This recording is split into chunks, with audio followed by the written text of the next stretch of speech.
Good morning to you, St. Lucia. Thank you so much for tuning in. We are live from the studios of the National Television Network, NTN. Lisa Joseph here with you alongside Homer DeMark. It is Monday, brand new month. It is sweet November. We're kicking it off, and Homer is giggling over there under that mask. It's Homer's sweet November. And it is the first, and we're coming off our culmination of our Moi Heritage Creole. And Sunday, we do traditionally our Journée Creole, and that we know was a bit tempered because of COVID-19. Certainly, individuals, I know some people would have, prepared their meals at home and just have a good time with their family within their little circle, in their little yard and stuff. So that would have been, something fun and bonding as well for our families enjoying that time. You know what, Homer? I suspect too that this year, probably didn't have as much food poisoning as we perhaps would have had. Yeah. Even, the large quantities of food that usually people consume, and sometimes you try something out and it didn't quite work with you, right? So I'm betting that this time we didn't have any of that at all, because we're preparing the food ourselves, and the family get to eat it there right away as it is warm or hot, no matter however you like it. And so I'm just hoping that you had a fantastic time, and also that the entire month of October, that you used it for you to be able to connect with your St. Lucia-ness, because certainly the underlying theme for Moi Heritage Creole was that the Creole heals. Yes, is that what it is? Culture. Kilti Kajwi, yes. Kilti Kajwi. Jewi, yes. Right. So that theme definitely had a lot there packed into it. And we're hoping that you had some time for reflection, look back at the culture, our traditions, how it is that we're beginning to infuse that in our modern day living, and let's not leave our traditions behind, because it is very much our foundation, and it is going to keep us strong as we move forward as a modern society, forward-thinking people. Let's keep our foundation intact. So Homer did a lot of foundation in on the weekend. On Sunday, Homer, that didn't quite work out well for you. Homer came in. I challenged her Friday, right? And I challenged Homer so that she could have brought in those goodies, the delights, the delectables that she would have prepared on Sunday. But Homer came in here, and she goes with her hand like this, totally injured, and she's showing me. Okay, Homer, do I have to outlay like this? But yes. It's okay. Sorry, I'm taking it. Homer, we share our lives so that we can better empower our fellow St. Lucians. Agreed. So don't do like Homer. If your weekend didn't She go scolded herself. She scolded herself. I really did. I did. So if your weekend didn't go as planned, you were not alone, all right? If you didn't get to enjoy.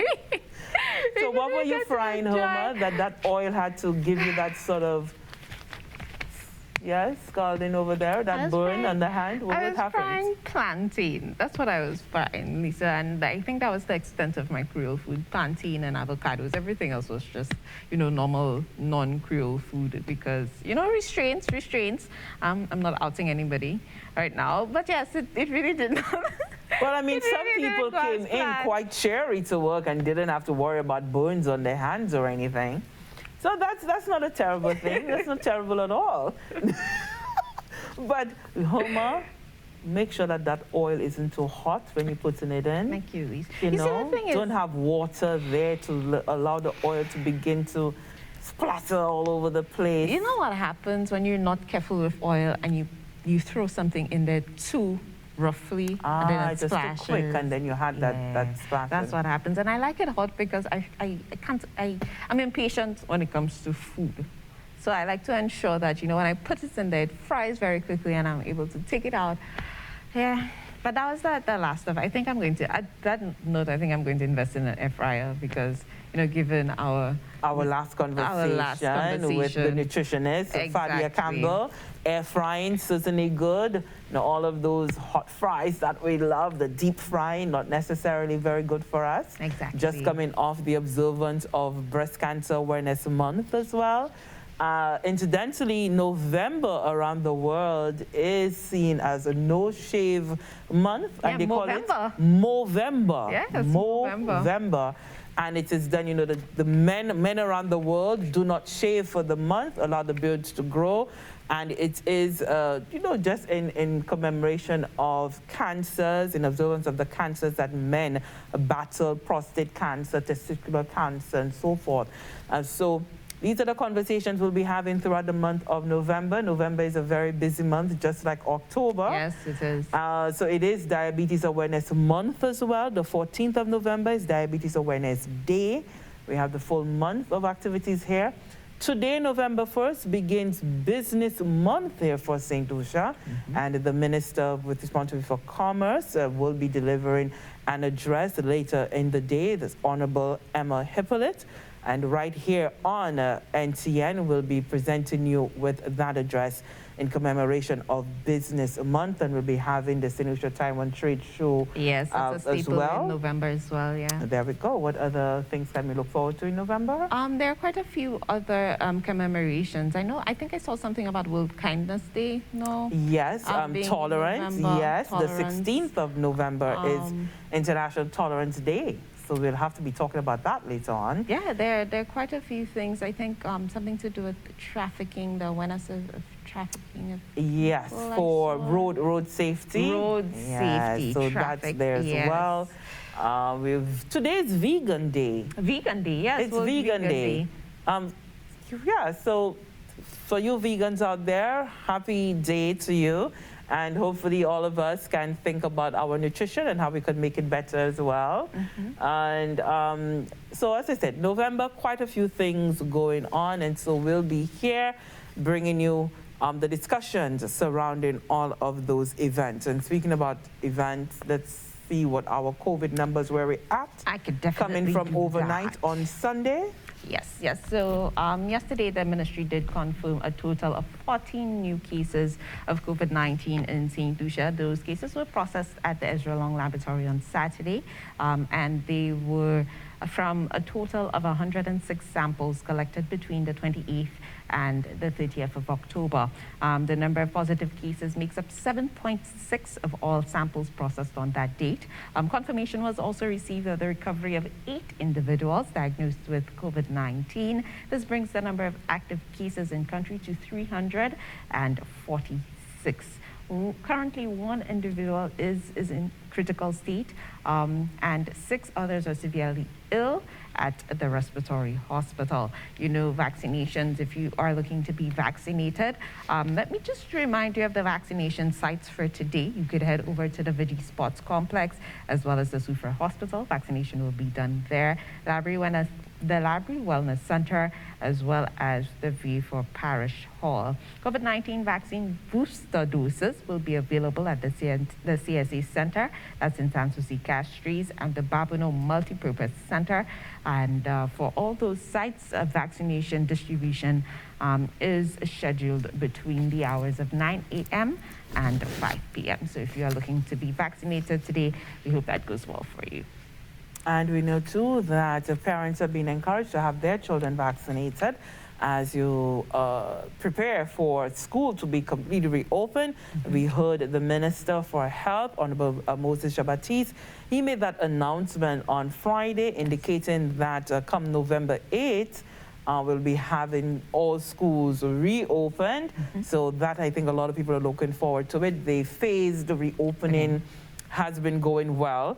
And certainly the protocols that have been put in place are holding, and the numbers as our transmissibility rates, the hospitalization rates, infection rate, all of these things for COVID-19 are on a decline, and it has been on a steady decline. And as a result, the Ministry of Health has, driven by the data, has made that decision that schools can reopen. The Ministry of Education will be giving further details on this as we draw closer to that announced November 8th by the Ministry of Health. So that being said, Herma, since parents, children as young as 12 can get vaccinated now with Pfizer. That's right. So coming from the Pan American Health Organization, we have a little information video for you on vaccines for preteens, adolescents, and teenagers. How effective is that? How safe is it? Let's go to that information video now from PAHO.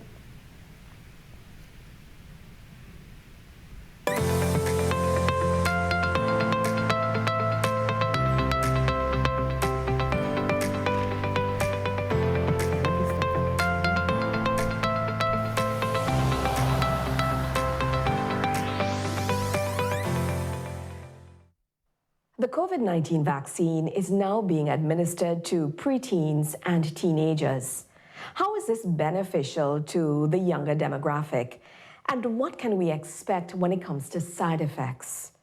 Welcome to A Matter of Fact, a production of the Pan American Health Organization for Barbados and the Eastern Caribbean countries. I'm Nicola Barito. A Matter of Fact is designed to inform and educate you about the SARS-CoV-2 virus, which causes COVID-19. We also take an in-depth look at the benefits of vaccination. My guest is Professor Peter Figueroa, Chair of the Caribbean Immunization Technical Advisory Group. Professor Figueroa, thank you so much for joining us on A Matter of Fact. The COVID-19 vaccine, preteens, teenagers, how effective is this? What are the benefits? The Pfizer vaccine, which is a messenger RNA vaccine, has now been given emergency use listing to be used in teenagers, those 12 to 16 years of age. It is now approved in adults over the age of 16. The big advantage that this gives us is that it means that we can get our teenage children vaccinated before they go back to school. And this is very important because we know young teenagers mix a lot. They can become infected with or without symptoms, and they can pass the coronavirus on to their family members, their parents, their grandparents, their neighbors, their friends. So others can be at risk, especially our elderly and those who are more vulnerable can be at risk from young teenagers. And then in rare instances, unfortunately more frequently than before with the Delta variant, we are seeing some of our teenage children getting seriously ill. So this vaccine both will protect them from getting the disease and help to reduce transmission among them and between them and older adults who may be far more at risk of severe COVID. What can parents expect when it comes to side effects? Is there anything major that we should look for? No, the Pfizer vaccine that we're using in the teenagers who we're going to be vaccinating, those 12 up and older, it is very effective and safe. So most persons will not have anything more than perhaps a mild headache, fever, tiredness, and possibly a little discomfort in the upper arm where they get the injection. And many persons will have no side effects whatsoever. They will hardly even notice that they got the vaccine. However, there are very rare adverse events. We're talking about adverse events 1 out of every 1 million doses, where we have seen with the messenger RNA vaccines that you can get a very severe allergic reaction that we call anaphylaxis, where the system can collapse. But what is good is that I'm not aware of anyone or very few people dying from this because we always have adrenaline, antihistamine, steroids present at the point where you're being vaccinated, and quick access to a medical practitioner. So in the very rare instance of a severe allergic reaction, then the person can be treated immediately. And we always observe for at least 15 minutes before the person is sent on their way. And if they have a history of severe allergic reactions, then they are observed for 30 minutes. Now, younger persons, maybe in 1 out of every 100,000 doses, may get a little inflammation of the heart, a myocarditis.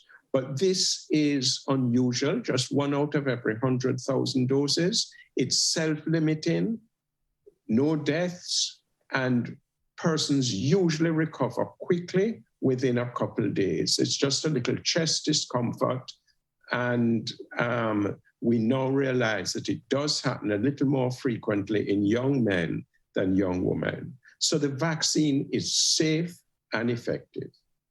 Thank you, Professor Figueroa. This has been A Matter of Fact, a production of the Pan American Health Organization for Barbados and the Eastern Caribbean countries. Get vaccinated.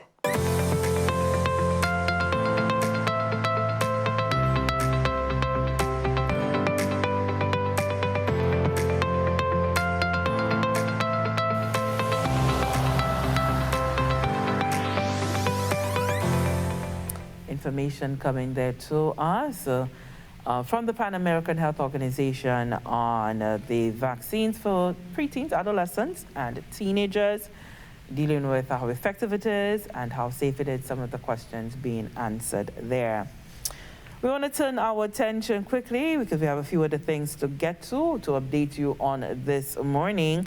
The public assistance program, the payment schedule and public assistance program being run by the Ministry for Equity.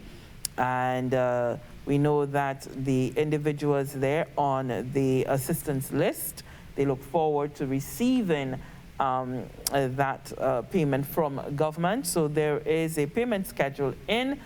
So let's go to that PSA for the information on that.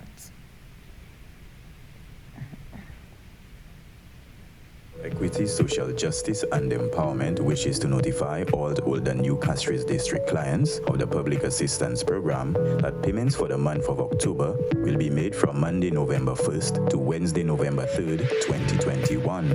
The payments will be made at the Castries Town Hall from 9 a.m. daily. For further information, please contact the Ministry of Equity at telephone number 468-5118 Castries and 454-647-834. All right, that one there coming from the Ministry of Equity. And as we go on, as we're informing you of things taking place, you know that the Constituency Council, the various constituency councils have been installed or are being installed. The latest one is the Ancillary Canneries Council being installed. I think that took place on Friday, and we did get some remarks from the Honorable Wayne Girard, who is the parliamentary representative for the Ancillary Canneries constituency. So let's bring you a little bit of that addressed by the Honorable Wayne Girard at the installment of the Constituency Council for Ancillary and Canneries. And to bow our heads in silence for the St. Lucians who passed away during the COVID-19 pandemic. So could you join me in standing for a moment of silence, please?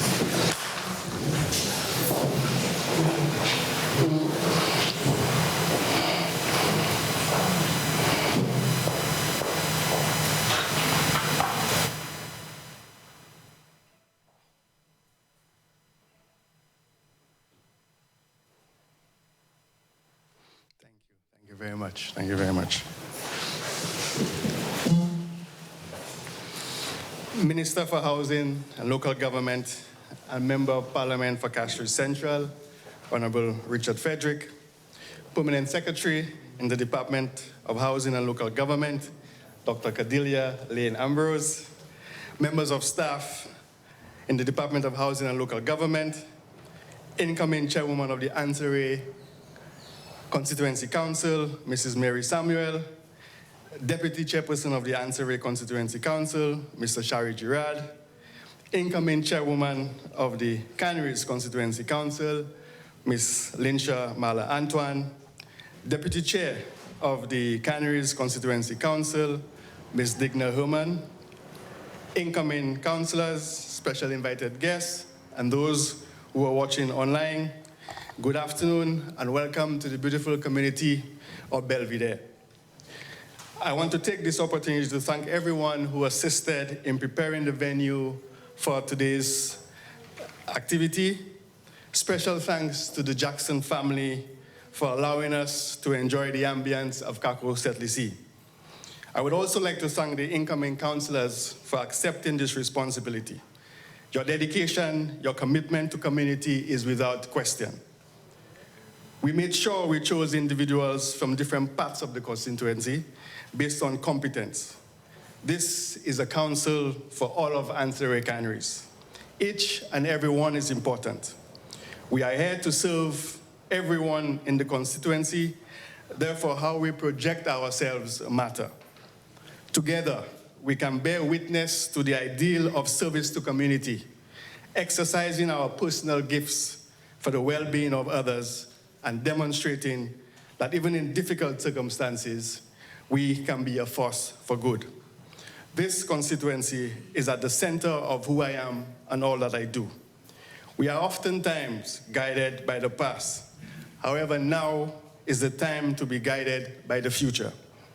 Everyone who cares about our constituency and our future must work together. This is our time to get back to the best of who we are. Let us lead by example with dignity, integrity, and order. We must greet the challenges rather than wish they were not in front of us. We must attend to the things that matter and turn our backs to distraction. Councillors, we must not look back. It is not okay to be told we are poor. It is not okay to be told that we are not good enough. I know we are better than our misfortunes. And together, we can tackle the real issues facing the constituency. We need to pay close attention to the things that matter, but cannot be easily measured, like human dignity, freedom from embarrassment and humiliation. We need to harness the assets within the constituency for the benefit of the constituency. We need to deal with the issues related to garbage disposal and collection, access to public washroom facilities, because we want to reserve the beach for recreation and enjoyment and not for anything else. Access to transportation in and out and around the constituency is also very important. No young person needs to fear about the future. Your fired up mind is a powerful resource. So stay tuned for the announcements that will be rolled out over the next coming days. In closing, let us dream big, start small, but begin now. I thank you, but please remember to observe the protocols. I thank you very much. As Honorable Wayne Girard here speaking at the swearing in of the Ansari and the Canaries Constituency Council. I think they had a joint ceremony, and him speaking to some of the issues that he hopes that the council will address as they continue to work for the development of the constituency. We also got some remarks from the Honorable Richard Frederick, who is the Minister for Local Government and Housing, Minister with responsibility for local government and housing, and he also addressed the incoming councillors for the Ansari and Canaries councils. Let's hear from Honorable Richard Frederick. Folks, you on the council, today you are being sworn in as a government. You will be the local government. You will be in charge of every government facility. Once it belongs to government, it falls under your control. Everything owned by government. You will be approached, especially I know my colleague will use the relevant councils to assist him in doing the assessments. You will be approached by persons who will want assistance but do not need assistance. Folks, remember the needy. They will come to you and ask you for assistance and base their desire or their request on the altar of political support. We all need support. But folks, if there is somebody more needy than me who sleeps on the ground, give it to them. Don't give it to persons because of party loyalty.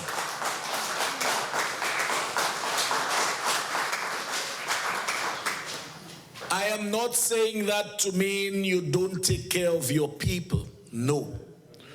But if they are equal people, you take care of yours. But if you see somebody more deserving than the other, let your conscience be your guide and do for them what they can't do for themselves. Because soon enough, you will no longer be selected. You will have to go through the rigors of election. My ministry is already working on the parent legislation to ensure that people in every constituency participate in the election of their local constituency.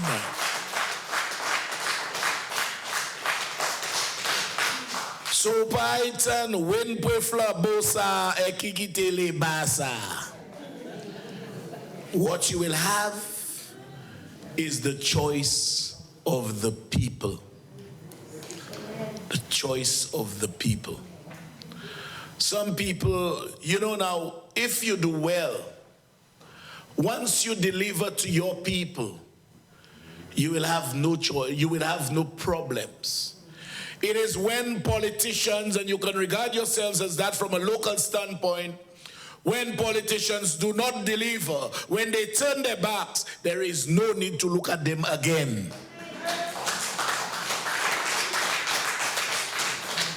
And so, as long as you deliver to the people who fall within the periphery of the constituency you represent, I don't think they would have difficulty in voting for you. People ask me, why do I win Central Castries hands down every time? 4 times in a row. I tell them because I identify with the needs of the people, understand what they want, be with them, do for them what you can do for them, and at the end of the day, they will do for you what they must do for you.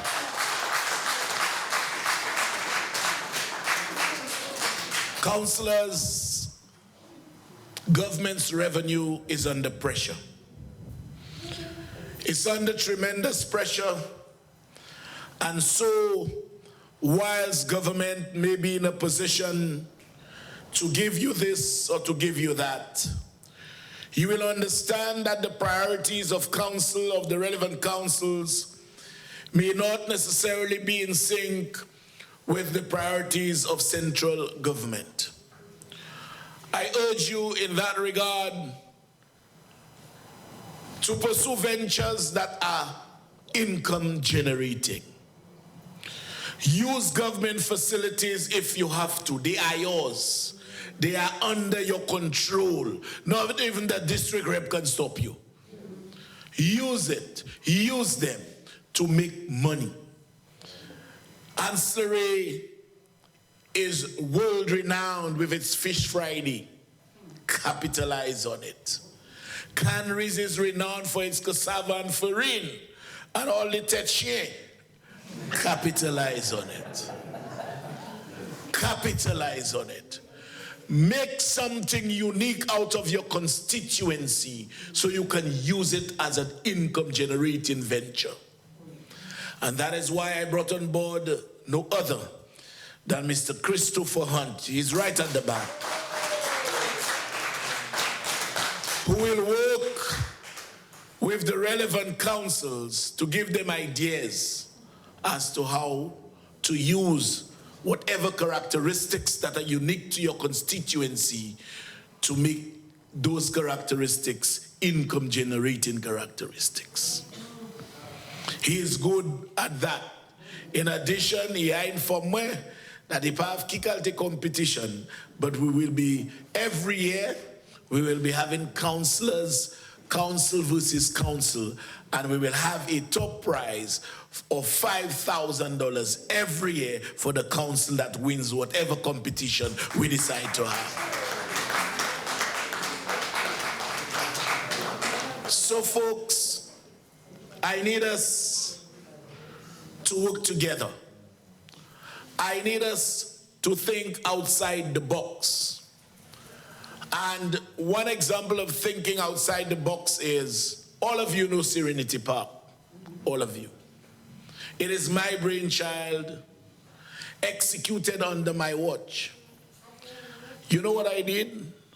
I had them to draw it, and then I took it to the Taiwanese government. I say, Mr. Taiwanese, you have this? Yeah, very nice. I say, if you have it, fund it.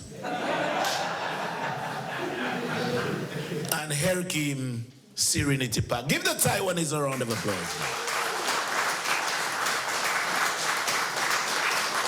I'm saying this so that you can instill in your mind that there are agencies out there. There are hundreds of millions of dollars out there. Hundreds of millions. I urge you to form a research team. Please do. There are loads of low-hanging fruit.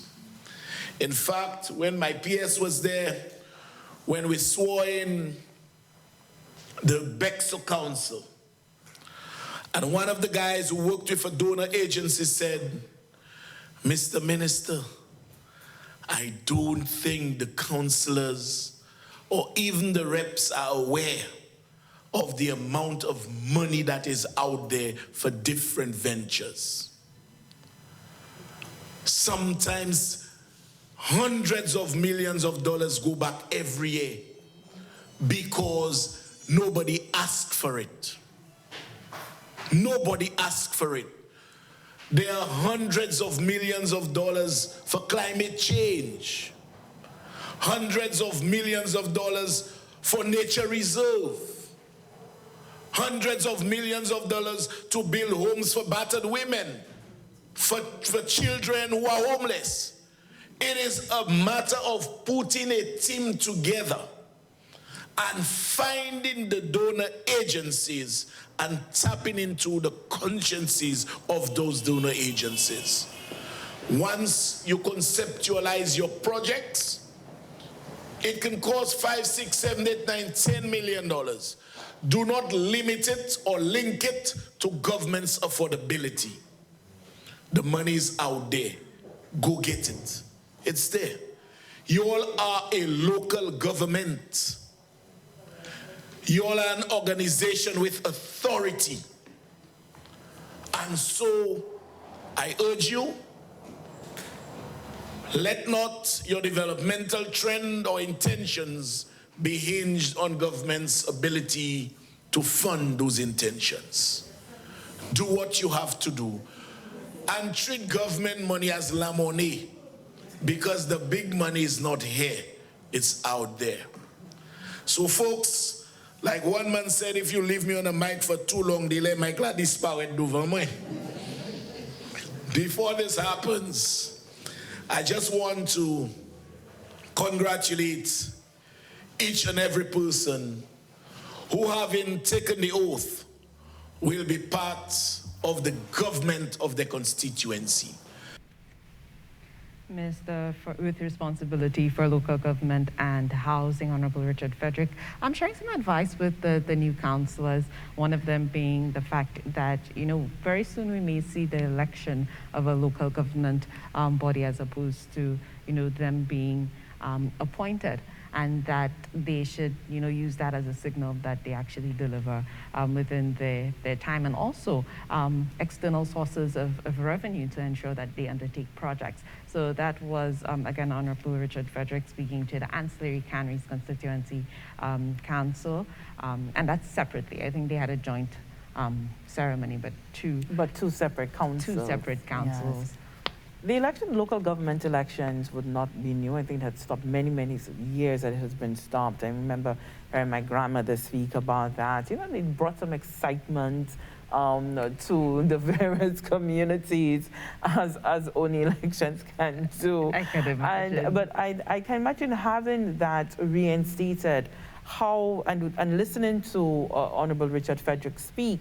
The thinking behind it is really to empower the communities, empower residents, so that they can feel that they are part of a process that is directly responsible for improving their lives, responsible for being able for the upkeep of the communities and facilities and so forth. So in that regard, you get more of a buy-in from communities. People are more likely to respect public property. So the defacing of public property, theft that goes on and that sort of thing, you may see that really reduced to nil, because now everyone is part and parcel of the responsibility for the communities. I'm looking forward for local government elections to be reinstated. But one of the things that the minister spoke so passionately about, and it is something that I too have been, in private, we often have these office water cooler conversations here. And often I may say, well, there are resources available for organizations, institutions, agencies, NGOs, and the NGOs will be familiar with that, being able now to go out there and find what that monetary resource is. And so the minister speaking very passionately about the use of resources, the natural resources of the community, especially a place like Ancillary Canneries, and we know how beautiful that area is. Really all of the hidden waterfalls. It's a gem down there, and certainly you can be able to leverage, those resources and be able to generate income for the constituencies. But also importantly, Homer, being able now to fend out beyond that. So finding where those donor agencies are, developing your project proposals, submitting that, and in doing so, a whole new set of skills are being learned by these councils. Very true. And the minister challenged them to really create a research team, so that you can begin to find out where those monies are, and then find out what you need to do, apply, and so forth. So these definitely sound like exciting times for our town and village councils. And let's not forget the competition. The competitions. I'm looking forward to that. That should be interesting, I'm looking forward to seeing what that is. And we were jokingly saying on Friday that it would have seemed that it has started with the VA4 South Constituency Council putting on that competition for Jeanette Creole. And we will be touching base with the mayor to see how that went through. So look forward to that conversation later in the week, if not by tomorrow. Yeah? Yes. So that brings us to the end of our update for this Monday. It is the 1st of November, Sweet November. I like that, Sweet November. We're coining that for the month. Yeah, well, I can't take any praise for that. That has been coined long before. That's true. And so, but sounds good. It is Sweet November, and we're looking forward to really sharing some pertinent information with you. Let's not forget that we're now beginning Business Month here in St. Lucia. We're looking forward to be able to showcasing some of the entrepreneurs, listening to some of the business ideas, what's on the cutting edge, and so forth. So that's going to be very, very insightful. Diabetes Awareness Month. We also have November 10th, I believe, is a Science Day. So that's something to look forward to. Let's look at STEM and how it's working. It's also International Men's Day, November 19. We want to be able to give us some shout-outs and hail up to our men and to praise our men in the society, because they too, I spoke about the foundation earlier, the male and the male figure, the importance of males in our society, and the importance of the male to the family structure. We want to be able to discuss all of those things within Sweet November, and then some. And then some. And then some. So that will do it for us here on this Monday. Thank you so much for tuning in. Lisa and Horma will be back with you, God willing, on Tuesday morning for another program. Bye.